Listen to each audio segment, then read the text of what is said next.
Donc je démarre. Tout d'abord, merci beaucoup pour cette invitation.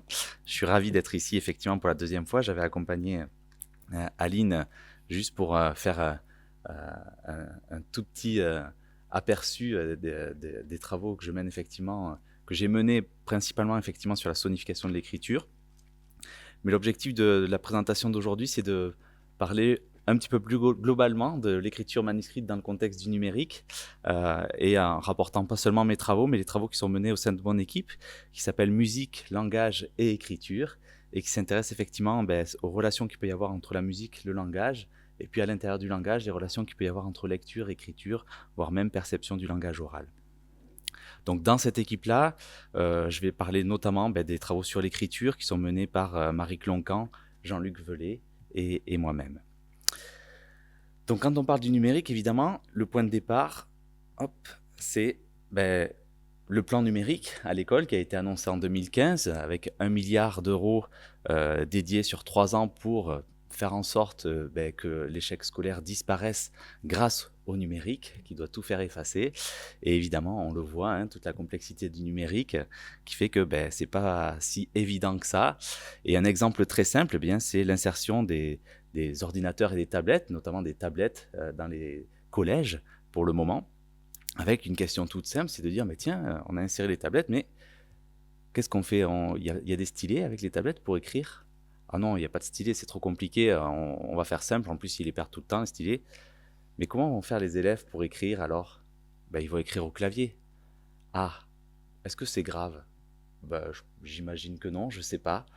Peut-être que ça mérite d'être exploré, cette question-là, peut-être normalement avant d'insérer les outils. Donc là, on est dans le contexte du collège où l'écriture est maîtrisée, mais effectivement, la question peut se poser si dans quelques temps, dans quelques dizaines d'années, voire peut-être moins, ces tablettes vont être insérées de plus en plus tôt, à l'école élémentaire notamment. Donc la question qui se pose, c'est, est-ce que ce genre de changement d'outils amène à des questions, notamment la question principale, est-ce que ça va être la fin de l'écriture manuscrite telle qu'on la connaît actuellement? Ça faisait rire il y a une vingtaine d'années, ça fait un petit peu moins rire en ce moment, ça inquiète un petit peu plus parce que finalement on se dit, finalement c'est peut-être pas tant de la science-fiction que ça. Donc, première question, et il va y avoir plusieurs questions qui seront un petit peu provocatrices délibérément, mais c'est juste l'objectif d'aujourd'hui. C'est la première question, finalement, faut-il maintenir l'apprentissage actuel de l'écriture manuscrite? Avec des pour et des contre, peut-être. Donc pour ça, il faut un petit rappel sur ce qu'est apprendre à écrire aujourd'hui en France. Au départ, c'est apprendre le mouvement, le geste graphique qui permet de former les lettres et puis de les lier entre elles, pour ensuite apprendre à rédiger, à produire, à créer de l'orthographe, à gérer de l'orthographe, donc c'est-à-dire à écrire correctement des mots, puis des phrases. Et évidemment, c'est un double challenge pour l'enfant qui apprend à écrire. Il doit non seulement maîtriser le déplacement de son stylo, tout en apprenant l'orthographe, et il y a une relation qui a été démontrée depuis plusieurs années entre les compétences graphomotrices des élèves et leur capacité à générer du texte. Relation très simple, une corrélation. Les enfants qui ont de plus grandes difficultés sur le plan graphomoteur produisent des textes de moins bonne qualité.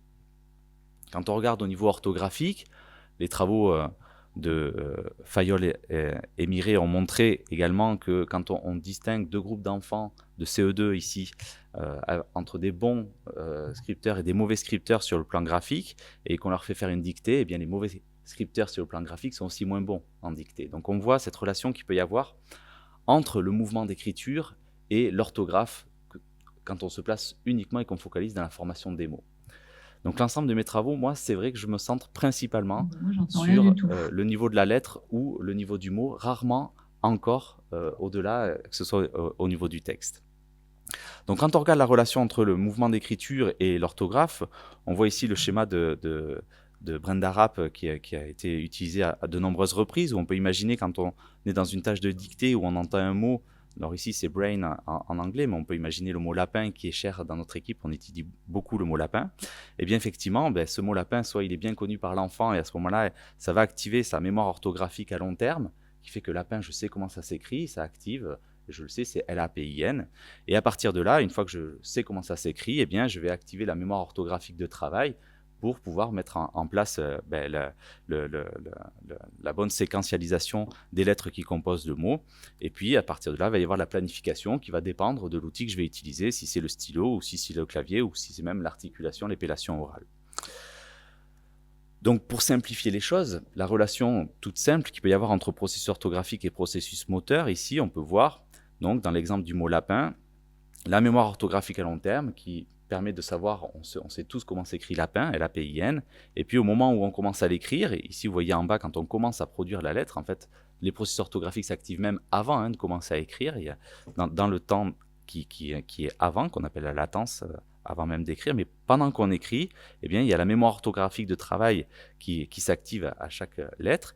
Et puis, sur le plan moteur, il y a aussi une mémoire motrice à long terme, puisqu'on a tous appris à écrire les lettres, et donc on sait que le L s'écrit de telle manière, le A s'écrit de telle manière, et donc à ce moment-là, bien, il y a aussi une mémoire motrice de travail qui se met en jeu. Quand on va commencer le premier trait qui compose la première lettre, à ce moment-là, il va y avoir la planification du second trait qui pose la lettre, voire même des planifications de l'extérieur. Et évidemment, apprendre à écrire, ça nécessite plusieurs centaines d'heures de pratique. C'est une activité qui est parmi les plus complexes à apprendre. Et donc, on a tous passé presque plus de 1000 heures sur les bancs d'école pour maîtriser ce geste complexe qui est l'écriture manuscrite. Donc là, vous voyez l'évolution du mot lapin auprès d'un enfant de 5 ans à gauche, et puis enfant de 7 ans, 9 ans, et puis jusqu'à l'âge adulte.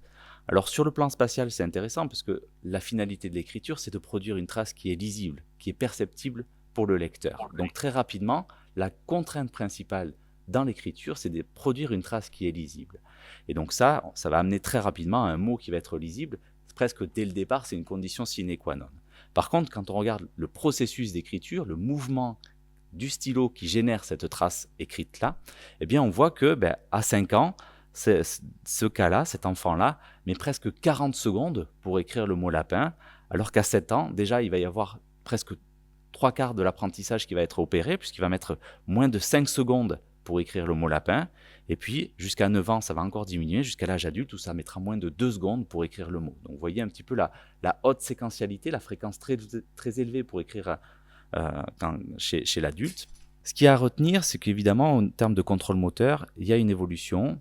Donc, il y a une diminution notamment des afférences sensorielles dans le contrôle de l'écriture. Au fur et à mesure qu'on maîtrise le bon geste d'écriture, alors à ce moment-là, on va avoir de moins en moins besoin de contrôle sensoriel en ligne, mais on va pouvoir s'appuyer sur justement notre mémoire motrice à long terme qui mémorise la bonne manière de tracer les lettres, et on va s'appuyer sur ces informations pour avoir un contrôle qui va être plus proactif en amont de l'action.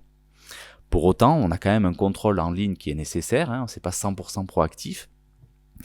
Mais dans ce contrôle en ligne, eh bien, si la vision est utilisée énormément en début d'apprentissage, eh bien, elle va diminuer, ce contrôle visuel de l'écriture va diminuer progressivement pour devenir sporadique, parce que finalement, on va s'appuyer de plus en plus sur des informations motrices qui sont captées par les capteurs, les mécanorécepteurs, et également tous ces capteurs qu'on a dans les articulations, dans les muscles qui sont activés, et qu'on appelle la proprioception, et qui nous renseignent justement sur ces informations motrices dans l'écriture. Information importante, c'est qu'au début de l'apprentissage, on n'est pas tous égaux au niveau des lettres.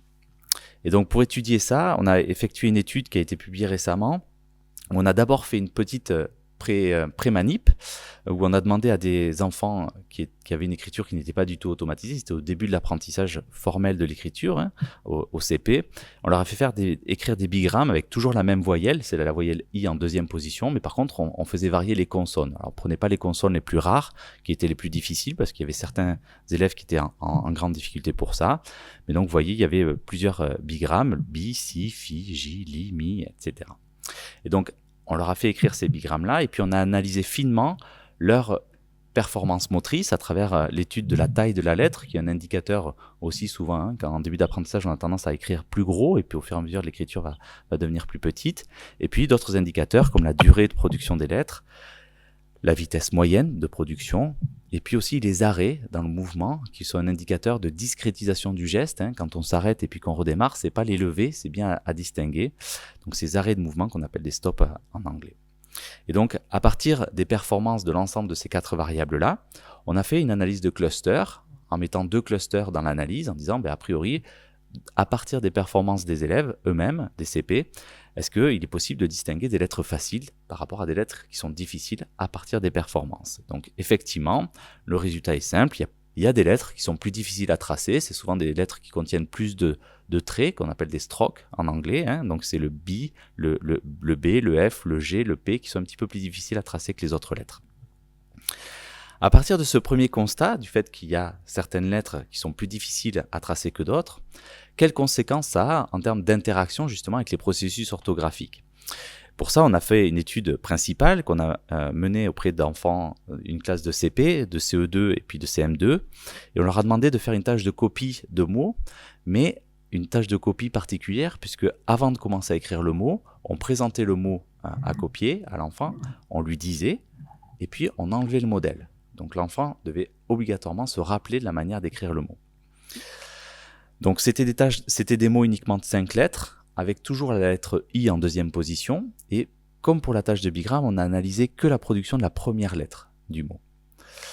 Et donc on a manipulé la difficulté motrice de la première lettre, qui tombait bien avec l'analyse de cluster, puisqu'il y avait une lettre T qui était parmi les lettres faciles, et puis la lettre F qui était parmi les lettres difficiles.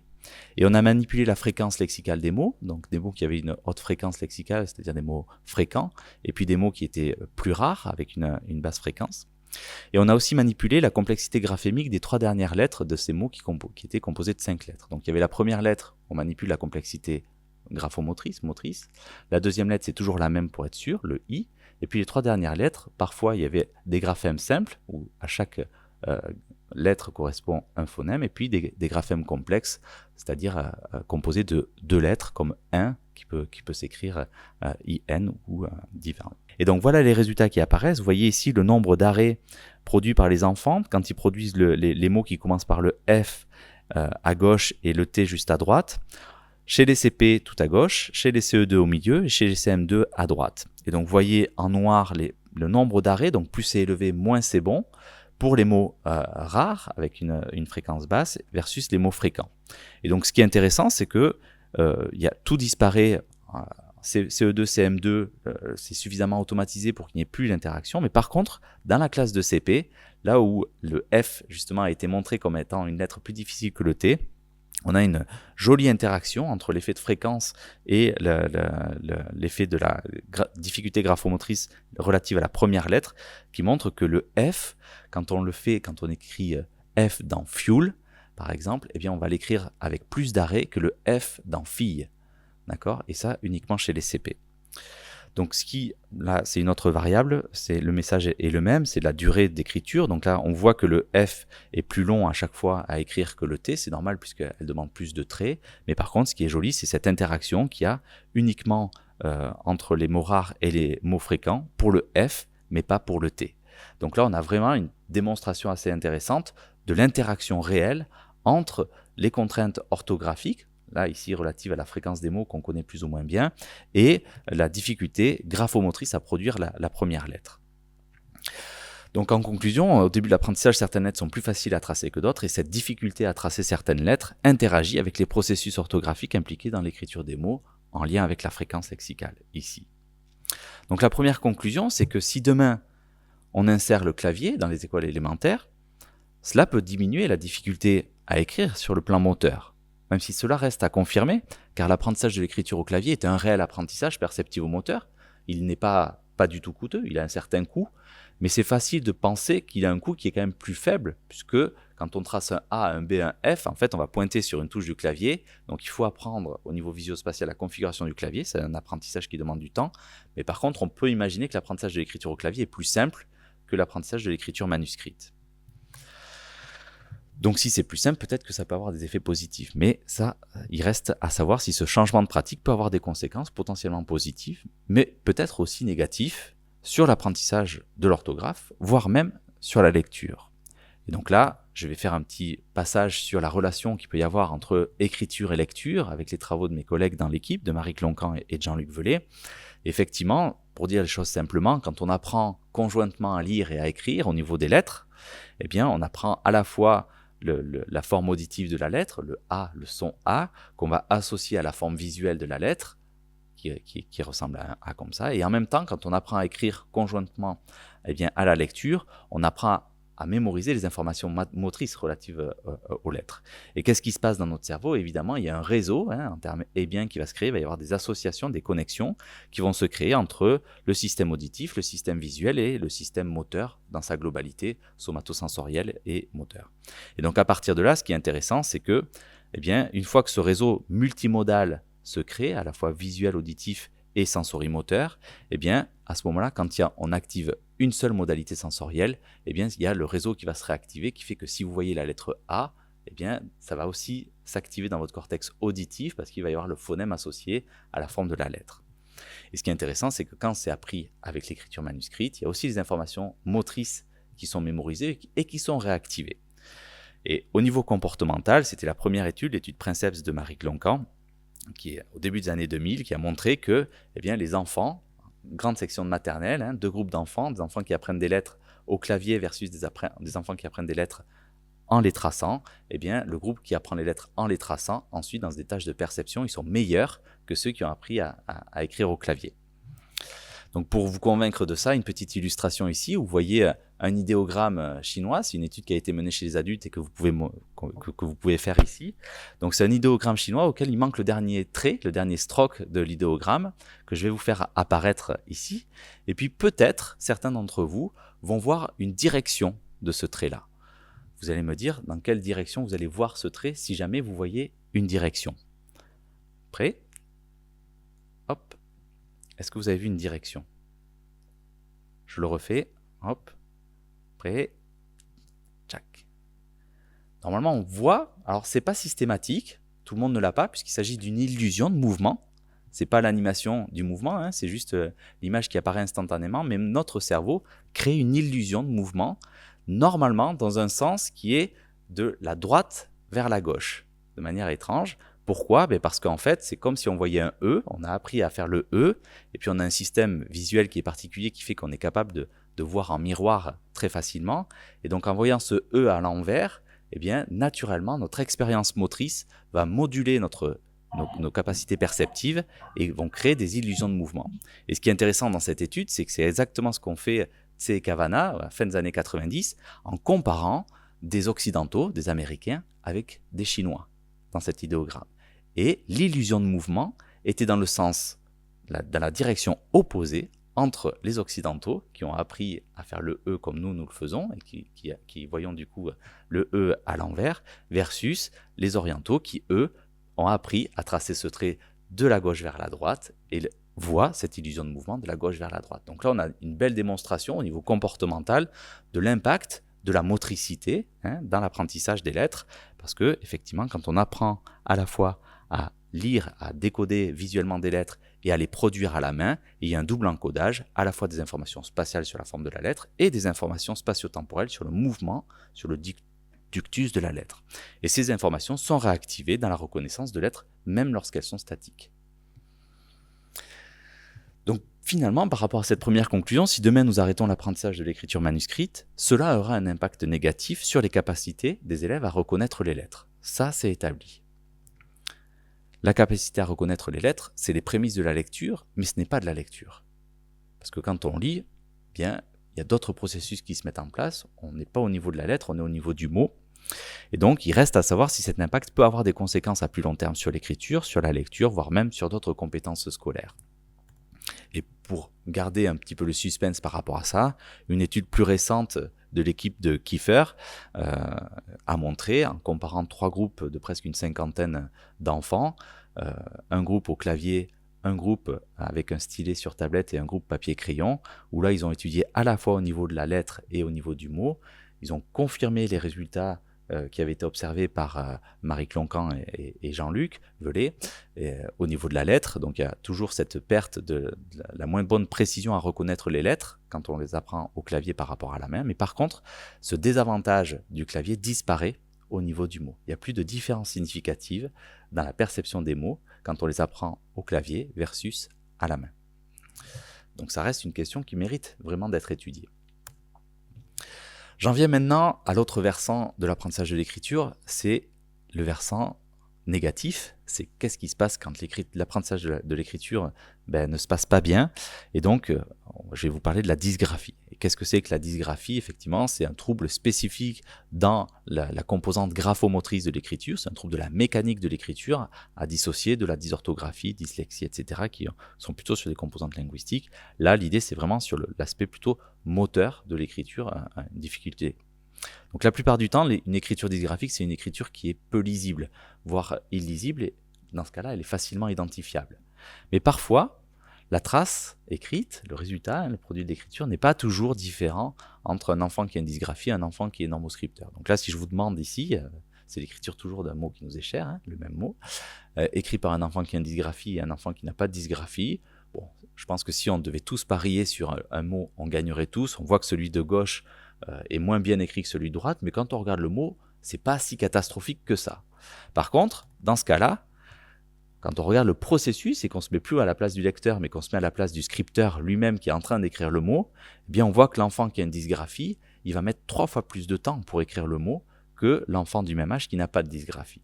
Et 3 fois plus de temps pour écrire un mot, ça veut dire que c'est un texte qui va être 3 fois moins long si ça doit être un texte produit dans un même laps de temps. Et donc un texte qui va être 3 fois plus court va être potentiellement imaginé par l'enseignant comme un texte où l'élève ne s'est pas beaucoup foulé pour pouvoir produire son texte, sachant que en plus, eh bien, c'est la double peine pour cet enfant-là. Pourquoi? Parce que, je vous ai montré, quand on doit allouer plus de ressources attentionnelles sur le contrôle graphomoteur qui est plus difficile pour les enfants en dysgraphie, ça va être au détriment du contrôle, du contenu même de l'écriture. Donc c'est la double peine, non seulement il va être plus lent, donc il va faire du texte de moins grand, mais en plus ça va impacter la qualité de son texte, double peine pour les enfants qui ont une dysgraphie. Alors l'intérêt des nouvelles technologies ici, bien, il est à visée diagnostique tout d'abord. On peut imaginer, grâce aux outils numériques, eh bien, de mieux caractériser les sous-types de dysgraphie. On peut aller jusqu'à l'existence de dysgraphie avec un S ou de sous-types de dysgraphie. Ça fait partie des travaux qui sont menés par Caroline Joly ici, qui s'intéresse beaucoup à l'intérêt de l'informatisation et la numérisation du BHK, qui est le test standard pour le diagnostic de la dysgraphie, qu'on peut faire passer sur une tablette en gardant les conditions écologiques d'écriture, où on scotche une feuille sur la tablette avec un stylo à encre classique. Mais par contre, on peut enregistrer le processus d'écriture et à ce moment-là, on peut faire des analyses très fines du mouvement d'écriture qui vont nous permettre de voir qu'en fait, un enfant qui a une dyslexie ne va pas avoir la même dysgraphie qu'un enfant qui a un TDC pur et par rapport à un enfant qui a à la fois une dyslexie et un TDC. Donc à partir de là, on peut aller vers des sous-types de dysgraphie en fonction du trouble neurodéveloppemental qu'il y a derrière. Mais là, évidemment, là où c'est pertinent, et je vais passer un petit peu plus de temps, c'est comment utiliser de nouvelles technologies, non pas à visée de diagnostic, mais à visée de rééducation ou d'aide à l'apprentissage de l'écriture. Et donc, évidemment, quand on parle de nouvelles technologies, il y a 2 possibilités. Il y a la solution que j'appelle radicale, un petit peu, qui est le passage au clavier, mais pour autant qui est nécessaire pour les enfants qui sont en trop grande difficulté pour l'écriture manuscrite, sachant que là encore, il reste la question de savoir s'ils ne seront pas trop en difficulté au niveau de l'écriture au clavier, puisque pour l'instant, actuellement, on n'a pas encore les normes des performances chez l'enfant qui apprend à écrire au clavier, mais à partir du moment où nous aurons les normes, nous aurons la possibilité de voir combien d'enfants sont en deçà des normes et peut-être de découvrir des nouveaux troubles de l'écriture au clavier, des dystypies, qui sont des troubles qui vont commencer à émerger avec l'insertion des claviers. Pour autant, les enfants qui sont en trop grande difficulté sur l'écriture manuscrite sont moins en difficulté sur l'écriture au clavier parce que c'est plus facile à effectuer sur le plan moteur.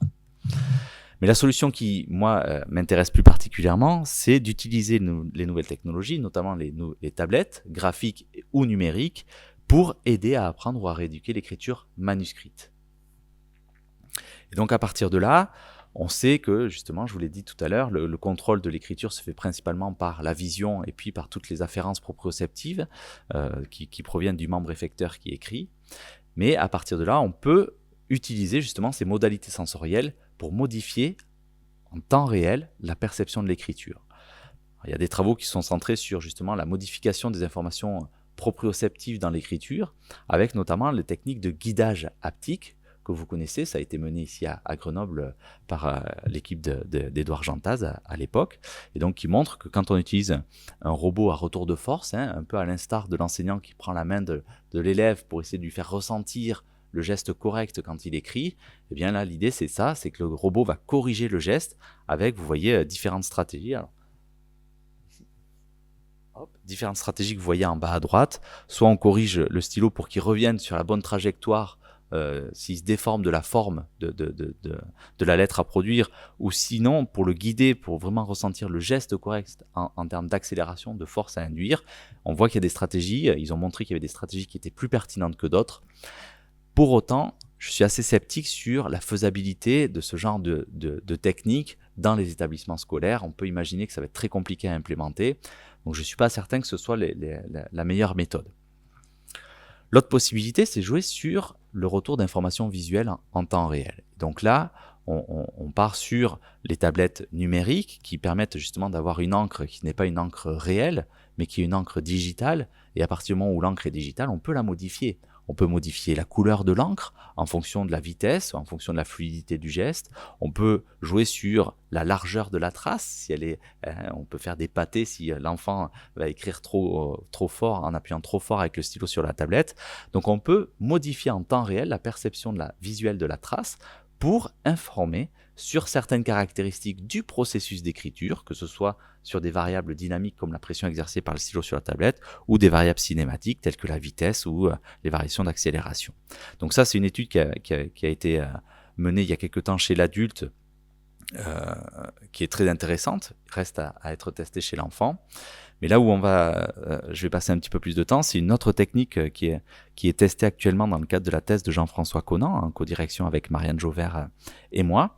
Et Jean-François Conant, c'est un psychomotricien de formation, et il était intéressé par la technique du light drawing, ou du light painting. Je ne sais pas si vous connaissez cette technique-là, c'est une technique artistique.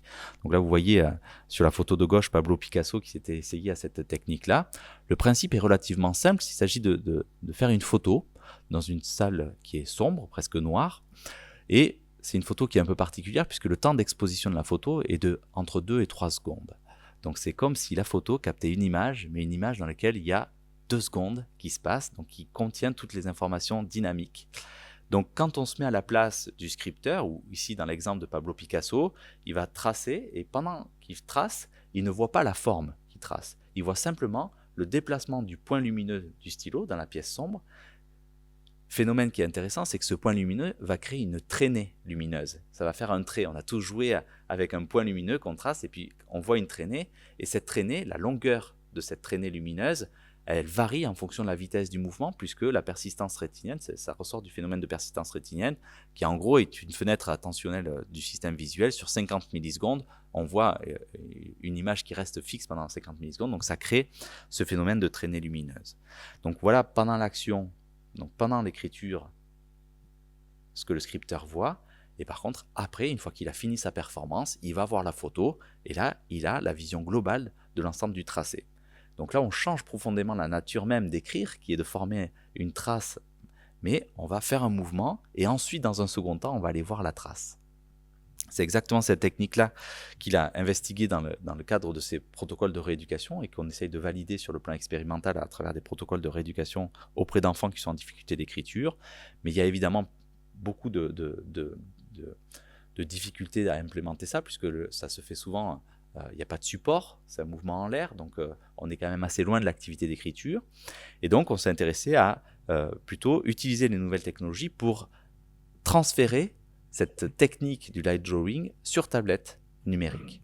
Avec l'idée donc de pouvoir tester en faisant sur une tablette un écran, un fond noir, et puis le stylet va devenir de la lumière entre guillemets en faisant une traînée blanche avec un point qui se déplace et qui va faire une traînée lumineuse, en fait qui est une trace blanche qui va suivre le stylo pendant une fenêtre de temps que l'on peut déplacer. Donc là on n'est plus sur la persistance rétinienne, mais on est sur une représentation numérique du light drawing. Et donc on a validé ça auprès d'adultes qui devaient apprendre des nouveaux caractères qu'on a inventés avec leur main non dominante.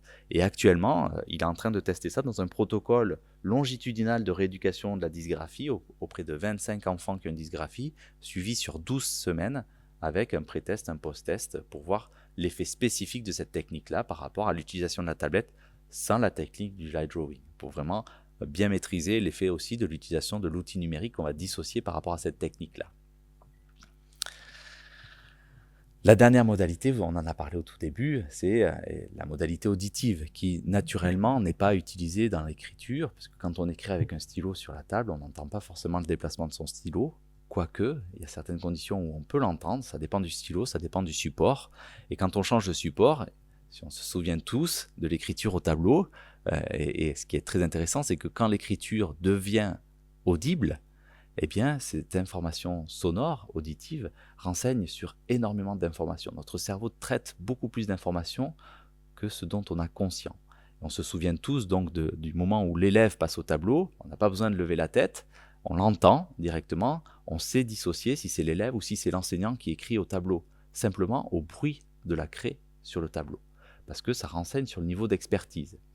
Dans une certaine mesure, j'aime bien le dire à chaque fois, on est presque capable d'avoir une perception de l'état émotionnel de l'enseignant. C'est-à-dire que quand l'enseignant est énervé, ça s'entend presque à l'écriture sur son tableau.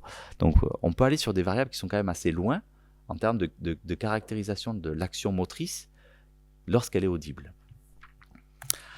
La question, c'est comment est-ce qu'on contrôle les mouvements lorsqu'ils sont audibles? Et donc là, habituellement, quand on fait des mouvements, ça ne fait pas de bruit, sauf dans certaines conditions. La condition actuelle que je suis en train de faire, c'est-à-dire la parole, quand on produit du langage oral, on doit contrôler justement tout le système articulatoire en fonction des retours d'informations auditives. Donc ça, notre cerveau est bien câblé pour ça. Par contre, l'autre cas, c'est la musique, quand on utilise des instruments et qu'on produit de la musique. Et donc là, j'en réfère à cette magnifique revue de littérature par sa simplicité de démonstration qui montre que, évidemment, quand on compare, on fait faire une tâche d'apprentissage d'une certaine mélodie au piano auprès de novices, des gens qui ne savent pas faire de mélodie, ils apprennent une mélodie et puis après ils vont faire écouter cette mélodie en même temps qu'ils les mettent dans l'IRM, même en EEG, et à ce moment-là, ils vont voir quoi? Certes, une activation du cortex du système auditif puisqu'ils écoutent la mélodie, mais ils voient également une activation au niveau du système moteur qui est plus élevée quand la mélodie a été entraînée par le sujet par rapport à lorsqu'ils écoutent une mélodie qui n'a pas été entraînée. Donc là, on revoit, je vous ai parlé tout à l'heure du réseau multimodal qui se crée, c'est exactement de la même manière. Et ensuite, ici, ils ont rapporté des travaux qui ont été menés chez des musiciens experts, pour lesquels, lorsqu'ils écoutaient uniquement une mélodie qu'ils savaient parfaitement jouer, il y avait cette même activation, certes, du cortex auditif, mais du système moteur. Et de la même manière, lorsqu'ils faisaient voir jouer du piano en coupant le son du synthétiseur, eh bien, même s'ils n'avaient pas le son réel, ils se reproduisaient la musique dans leur tête avec une activation au niveau du système auditif. Donc il y a bien un overlap qui se crée entre système auditif et système moteur dans le cas où les mouvements font du bruit. Et donc à partir de là, eh bien, il faudrait que c'était, je sais pas, il y a une super. Donc à partir de là, je vous l'ai dit, la plupart des mouvements sont silencieux, donc on crée une technique, on utilise une méthode pour rendre ces mouvements audibles via la méthode de sonification. Et donc la sonification, c'est l'utilisation de sons non verbaux en temps réel pour transmettre de l'information supplémentaire sur le mouvement en cours d'exécution. Donc là, je quitte un court instant le monde de l'écriture, puisque cette technique de sonification du mouvement s'opère dans plein de domaines différents, et notamment par exemple dans le domaine de la marche.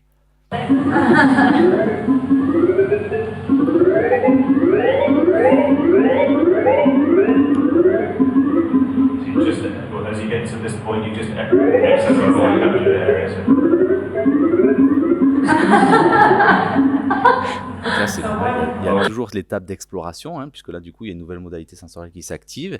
Mais en même temps, là, il n'y a plus besoin de voir. On reconnaît presque que c'est de la marche. Et puis surtout, on voit les variations dynamiques du mouvement. On voit au début, ça démarre lentement. Et puis à un moment donné, le pas s'accélère. On l'entend. Donc l'intérêt de la sonification, bien, c'est d'exploiter un canal sensoriel qui est disponible, qui n'est pas naturellement utilisé dans le contrôle sensorimoteur, des mouvements silencieux. Mais en plus, c'est que la modalité auditive, les sons sont particulièrement pertinents pour renseigner sur ces caractéristiques dynamiques, pour lesquelles la vision, le système visuel, est moins précis que l'audition. Le système visuel, il est très bien pour capter tout ce qui est espace, la précision spatiale, mais par contre, tout ce qui est temporel, le son, le système auditif est plus précis. Donc quand on doit faire des tâches de synchronisation de rythme, si on est sur du rythme visuel, on sera moins précis que sur du rythme auditif. Il y a des travaux qui ont montré effectivement un effet positif de l'intégration multisensorielle, à la fois visuelle, proprioceptive et auditive dans le cas de mouvements sonifiés, donc ça peut aider au contrôle moteur. Et ensuite, je vous ai vu sourire quand je vous ai montré la vidéo, bien effectivement les sons ont aussi une valence émotionnelle, hein. Ils peuvent être curieux, ludiques, tristes, etc. Et donc ça peut aussi être très important dans des protocoles d'aide à l'apprentissage ou à la rééducation de l'écriture, où justement souvent l'enfant qui a une dysgraphie se trouve dans un rapport conflictuel avec l'écriture, et déjà quand il commence à prendre le stylo dans les mains, il perd son sourire.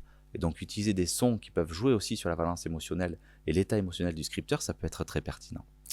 Donc à partir de là, on avait fait une série d'études de sonification, on a construit la méthode de sonification et puis on l'a validée auprès d'adultes d'abord avant de la tester auprès d'enfants.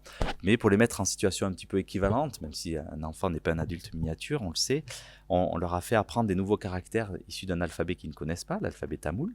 On a vérifié qu'ils ne soient pas allés au Sri Lanka avant, hein, quand même. Et puis on leur a fait écrire avec leurs mains non dominantes, donc pour apprendre ces caractères-là. Donc du coup, c'est quand même un petit peu plus difficile, ça nous permet de voir une évolution de l'apprentissage avec la répétition. Et donc il y avait quatre nouveaux caractères à apprendre, dont 2 avec la sonification musicale et 2 sans la sonification musicale, avec évidemment le contrebalancement des caractères pour enlever l'effet lettres. Et donc on a fait un protocole de type pré-test, entraînement post-test, et donc on a montré à l'issue de l'entraînement que les caractères qui étaient appris avec la sonification étaient mieux réalisés sur le plan cinématique, ils étaient plus rapides, plus fluides. À court terme, c'était au détriment de la qualité de la précision spatiale. Il n'y a pas que du positif, ils sont un petit peu moins précis au niveau spatial, donc ils font des formes qui sont un petit peu moins précises au niveau spatial. Mais à long terme, on les a retestés 24 heures plus tard, les effets bénéfiques sur le mouvement restent, les effets négatifs sur la précision spatiale partent, donc on est quand même content de l'effet positif. Donc pour avoir une illustration de l'évolution justement de l'écriture sonifiée d'un caractère au fur et à mesure de la répétition, vous allez voir ici, c'est une vidéo illustrative, c'est moi-même qui l'ai fait avec ma main, où vous allez voir l'évolution des informations auditives au début quand le mouvement est lent et saccadé, vers un mouvement qui est de plus en plus rapide.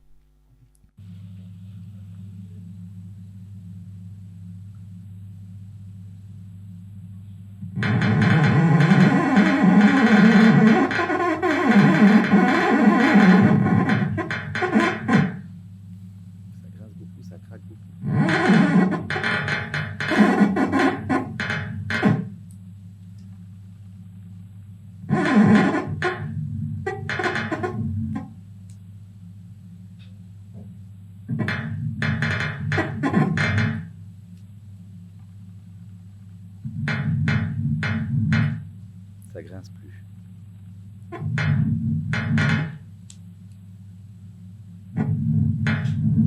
Ça craque de moins en moins. Il y a toujours un ou deux craquements qui restent, c'est pas parfaitement fluide, mais pour autant on entend l'évolution, hein, de la qualité du mouvement d'écriture au fur et à mesure. C'est évidemment, encore une fois, à titre illustratif. Donc à partir de là, on a fait un protocole de rééducation longitudinal, même si c'était plus court, c'était sur 4 séances auprès d'enfants qui avaient des difficultés, donc auprès d'un petit groupe d'enfants qui avaient une dysgraphie, mais il n'y avait pas de conditions de contrôle. Donc à l'heure actuelle, on ne peut pas encore conclure, d'un point de vue expérimental, de l'effet spécifiquement bénéfique de cette méthode de sonification pour aider à la rééducation de la dysgraphie. Donc en conclusion, la sonification, elle semble aider les enfants qui ont une dysgraphie à mieux écrire, mais ça reste encore une fois à vérifier. L'hypothèse qu'on a mis en avant dans cette étude, c'était que les enfants ont un déficit de traitement des informations proprioceptives dans la dysgraphie. C'est-à-dire qu'ils ont du mal à ressentir le mouvement correct pendant qu'ils écrivent. Ils s'appuient beaucoup sur la vision, sur les informations spatiales, mais pas trop sur les informations motrices. Et donc à ce moment-là, la sonification, ça leur permettrait de mieux contrôler leurs gestes. Ça jouerait un rôle de prothèse sensorielle, entre guillemets, ça les aiderait à mieux ressentir le geste grâce à son écoute. C'est exactement cette hypothèse-là, et là je fais une parenthèse où je quitte un peu le monde de l'éducation pour aller vers une recherche un petit peu plus fondamentale, puisqu'on a testé cette hypothèse d'entendre pour ressentir à travers l'effet de la compensation auditive d'un déficit proprioceptif. Comment ? En demandant à des patients déafférentés au niveau proprioceptif, donc qui n'ont plus aucune afférence proprioceptive, c'est-à-dire que c'est des patients qui ne ressentent pas du tout les informations qui proviennent de leur corps, en dessous du cou. Donc ils contrôlent entièrement leur mouvement par la vision. Si vous leur fermez les yeux, vous leur prenez la main, vous la mettez dans le dos, vous leur demandez où est votre main, ils ne savent pas, ils vont dire elle est par là. Donc du coup, on leur a fait écrire, même protocole, mais un protocole un petit peu différent parce que c'était étude de cas. Donc là on se retrouve avec des caractères, ils ont tous été appris à un moment donné avec la sonification, puis à un moment donné sans la sonification, par rapport à 20 sujets témoins qui étaient à pareil en âge et en genre. Et donc là, dans cette étude, je ne rentre pas dans les détails des résultats, mais eh bien, ça marche mieux effectivement. La sonification a un effet plus important, plus massif auprès des patients déafférentés au niveau proprioceptif qu'auprès du groupe contrôle. Donc ça a validé l'hypothèse de compensation auditive d'un déficit proprioceptif. Par contre, malheureusement, c'est quand on a refait tester les patients déafférentés 2 heures après avoir appris les caractères, même avec les sons, ils revenaient à leur mode de contrôle initial. Donc on a vraiment, quand je parlais de prothèse entre guillemets, c'est vraiment le phénomène de prothèse qui fait que quand on enlève la sonification, eh bien il n'y a pas d'effet à long terme, ils reviennent à leur mode initial. Avec évidemment des questions de savoir si finalement, est-ce qu'ils apprennent réellement, comment se passe l'apprentissage moteur quand on n'a plus d'afférence proprioceptive, ça mérite d'être un petit peu plus investigué. Actuellement, on travaille sur une méthode d'optimisation de la sonification, de l'écriture. Vous avez vu, ces sons, ils sont bien au niveau informatif, ils sont améliorés en termes justement émotionnels, parce que même si c'est très rigolo pour les enfants d'avoir des sons désagréables, ça l'est beaucoup moins pour les thérapeutes qui peuvent l'utiliser. Vous imaginez pas pour les enseignants dans les classes, ça doit être catastrophique. Donc à partir de là, on s'est posé la question d'utiliser des sons qui étaient plus musicaux, et on sait que la musique, elle a des vertus. Elle a des vertus, et donc ça, c'est le travail qui était le travail de thèse de Lauriane Véran-Delors, qui a soutenu il y a quelques mois. Et donc, elle a travaillé d'abord sur l'effet de la musique, une musique de fond, sur la rééducation de la dysgraphie auprès d'un enfant, donc une étude de cas. Et donc, au niveau théorique, évidemment, la musique, elle a un rythme, et ce rythme-là, on sait qu'il a beaucoup de vertus pour agir sur le système moteur. On parle d'entrée de service pour agir sur le système, qui fait que quand on entend un rythme, on a tendance à bouger naturellement sur ce rythme-là, à bouger la tête ou bouger le pied sur ce rythme. C'est même parfois difficile d'inhiber le mouvement en présence d'un rythme qui est entraînant. Et donc, la musique, ce n'est pas qu'un rythme, c'est aussi une mélodie qui a aussi des valences émotionnelles et qui peuvent optimiser la rééducation, je vous l'ai déjà dit. Donc à partir de là, il y a eu une étude de cas qui a été menée auprès d'un enfant qui était en grande difficulté d'écriture, un peu trop jeune pour être diagnostiqué avec une dysgraphie. Et donc, dans ce cadre de travail de l'effet de la musique de fond, il y a eu des effets assez fins, c'était pas non plus lourd, clairement, mais il y a des effets qui sont assez fins, pertinents pour aider à la rééducation de la dysgraphie. Donc ça aussi, c'est une piste, parce que là, pour le coup, c'est à moindre coût.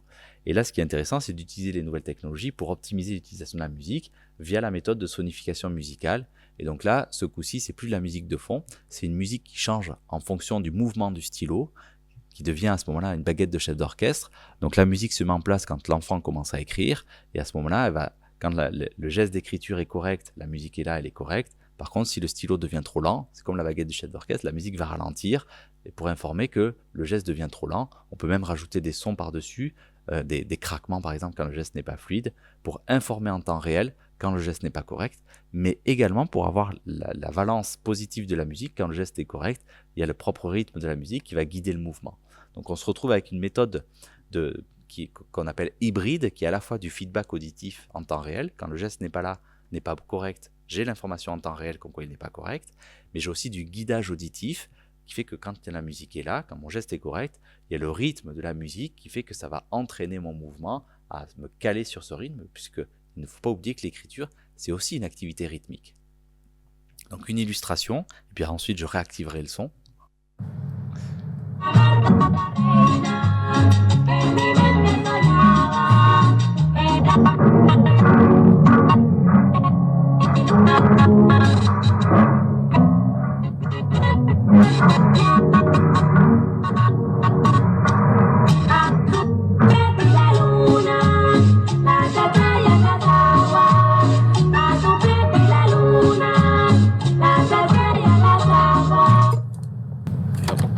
Se lève, la musique s'arrête. Donc là, on voit, et l'avantage, c'est que le scripteur peut choisir sa musique aussi, donc de fond, utiliser une musique qu'il aime pour avoir un effet d'optimisation de la motivation. Donc là aussi, c'est des travaux qu'on a menés auprès de personnes qui avaient une dysgraphie, mais pas des enfants, des adultes qui avaient une dysgraphie acquise en lien avec la maladie de Parkinson. On a des effets très positifs de cette méthode-là auprès des patients. Ça reste à être étudié auprès des enfants qui ont des difficultés d'apprentissage de l'écriture. Vous m'entendez ou pas? Ça se maintient? Juste pour être sûr. Ok, super. Donc, conclusion numéro 2. Si demain les tablettes numériques deviennent des outils indispensables au monde éducatif, on peut penser qu'elles peuvent faciliter l'apprentissage et la rééducation de l'écriture manuscrite grâce à des méthodes qui doivent être validées expérimentalement, donc avec le Evidence-Based Practice. Mais cela demande évidemment une réelle réflexion, idéalement en amont de l'insertion des tablettes dans les écoles, pour permettre justement sur la mise en place de nouvelles méthodes d'apprentissage de l'écriture manuscrite avec notamment les différents partenaires du monde éducatif. J'ai la possibilité de m'arrêter maintenant. Je vais m'arrêter maintenant, vous voulez, ou est-ce que vous voulez que je pose la dernière question que j'avais pensée? C'est long, peut-être, hein? Je suis long. C'est vous qui me dites. Il reste, je peux faire 10 minutes de plus ou 5 minutes de plus, si vous voulez, sur l'écriture cursive. C'est vrai? Alors, je continue. Je continue avec une dernière question. Dans l'ère du numérique, est-ce qu'il est encore nécessaire, c'est encore une question provocatrice, hein, nécessaire de maintenir l'apprentissage de l'écriture cursive cette fois? Puisque quand on écrit au clavier, c'est du script, on a les lettres capitales, et en plus on utilise le script quand on lit du texte produit sur un traitement de texte, c'est du script. Et donc évidemment, là j'en réfère aux travaux de ma collègue Florence Barra qui a travaillé sur cette question-là.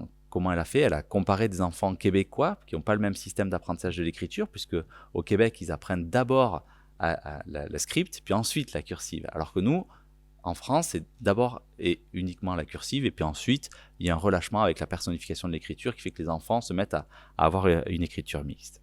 Et donc, la question se pose, mais finalement, quand on compare des enfants qui ont appris en script versus des enfants qui ont appris à cursive, lesquels sont les plus rapides, lesquels sont les plus lisibles? On pourrait penser que les enfants qui écrivent en cursive sont plus rapides, puisque la cursive, à l'origine, servait à lier les lettres entre elles. Ça a été créé à l'utilisation de la plume. Ça évitait des levées de la plume et du stylo plume qui amenaient des taches d'encre qui n'étaient pas lisibles. Donc, c'était une méthode d'optimisation à l'origine. Mais avec les stylos-billes, eh bien, les résultats de cette étude sont assez surprenants parce que les enfants qui apprennent en script sont plus rapides que les enfants qui apprennent en cursive. Mais par contre, ils sont un peu moins lisibles, ils sont un petit peu moins bons. Donc dans ce rapport conflictuel entre vitesse et précision du mouvement, eh bien, c'est pas la conclusion qu'on pourrait penser. C'est pas ceux qui écrivent en cursif qui sont les plus rapides, c'est ceux qui écrivent en script. Et donc la question que j'ai posée il y a quelques années, c'était finalement dans le domaine de la lecture, quel est le mot qui est le plus facile à lire? Un mot qui est écrit en script ou un mot qui est écrit en cursive? Et la question que j'ai posée, je l'ai posée au niveau chez nous, chez l'adulte, mais également en France, chez un enfant qui est en CE1 et qui a appris à écrire uniquement avec l'écriture cursive, pour lequel on peut imaginer des transferts. Je vous en ai parlé au début de l'intervention. Et enfin, j'ai essayé de répondre à savoir s'il y a des différences entre la cursive et la script. Est-ce que c'est lié au contrôle oculomoteur ou est-ce qu'il y a d'autres phénomènes de plus haut niveau qui peuvent impliquer? Et pour ça, travailler sur une technique qui permet de déterminer donc la position optimale de décodage des mots. Donc par exemple pour des mots de 5 lettres, il y a une position qui est optimale pour décoder ce mot. C'est un petit peu à gauche du centre du mot. Quand on pose son regard un petit peu sur cette position qui est la position 2 pour les mots de 5 lettres, entre la position 2 et position 3, eh bien c'est la position où la probabilité de refixation à l'intérieur du mot est la plus faible, c'est-à-dire que finalement, sur un mot de 5 lettres, nous quand on pose directement notre regard sur la deuxième lettre, si on regarde lapin et qu'on pose notre regard sur le A de lapin, ça nous permet de voir l'intégralité du mot et donc de décoder le mot. Par contre, si on fixe le mot, on fixe une croix de fixation et puis on fait apparaître le mot de telle sorte que ce soit la dernière lettre du mot qui apparaisse à l'endroit de la croix de fixation, on va refixer notre regard vers la seconde lettre, autour de la seconde lettre, pour pouvoir décoder le mot. Donc, il y a une zone optimale de lecture du mot, qu'on appelle l'optimal viewing position, pour lequel il y a une diminution du nombre de refixations, une diminution du temps d'identification du mot et évidemment une diminution du temps de fixation. Donc on a utilisé ce protocole-là que je viens de vous décrire en comparant dans une tâche de décision lexicale, à la fois au niveau comportemental, donc la tâche de décision lexicale, le sujet doit répondre le plus rapidement possible si c'est un mot ou si ce n'est pas un mot, si c'est un pseudo-mot. Donc par exemple miano versus nuage. On a manipulé la fonte d'écriture, script versus cursive, et on a manipulé l'apparition du mot qui était soit au niveau de la 5e lettre, soit 4e, 3e, seconde, première, de manière aléatoire. Et donc on a évidemment utilisé l'eye tracker pour voir justement le comportement oculomoteur. Et donc, chez l'adulte, eh bien pas de différence liée à la fonte. Qu'on lise du script ou du cursive, il n'y a pas de différence sur le temps de réponse. Au niveau comportemental, on est aussi bon sur les deux. On met plus de temps à décoder un pseudo-mot qu'un mot, c'est classique. Chez l'enfant, quel résultat imaginez-vous que nous ayons obtenu? Est-ce qu'il y avait une fonte qui était avantageuse par rapport à l'autre? Et si oui, laquelle d'après vous?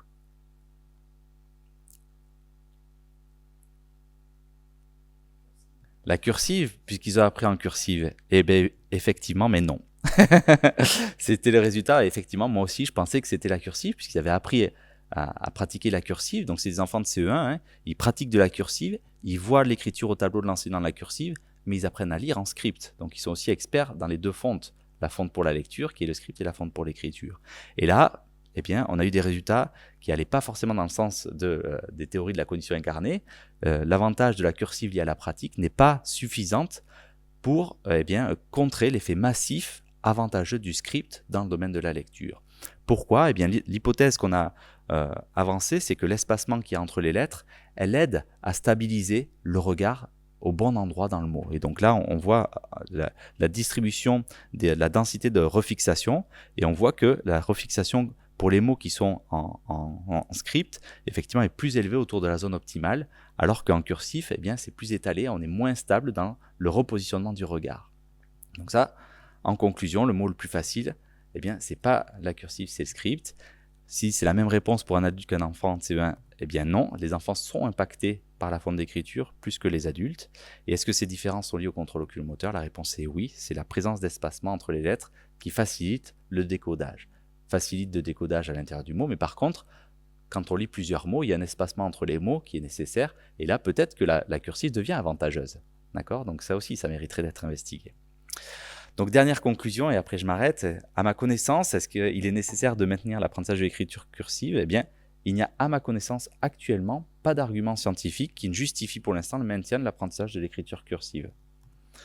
Au contraire même, on peut imaginer que si demain on fait apprendre la script, eh bien tous ces effets de transfert entre lecture et écriture, liés à améliorer la perception des lettres, eh bien si on pratique la même écriture pour la lecture, pour l'écriture, il peut y avoir des effets encore plus bénéfiques. L'écriture peut aider encore plus à la lecture, on peut l'imaginer.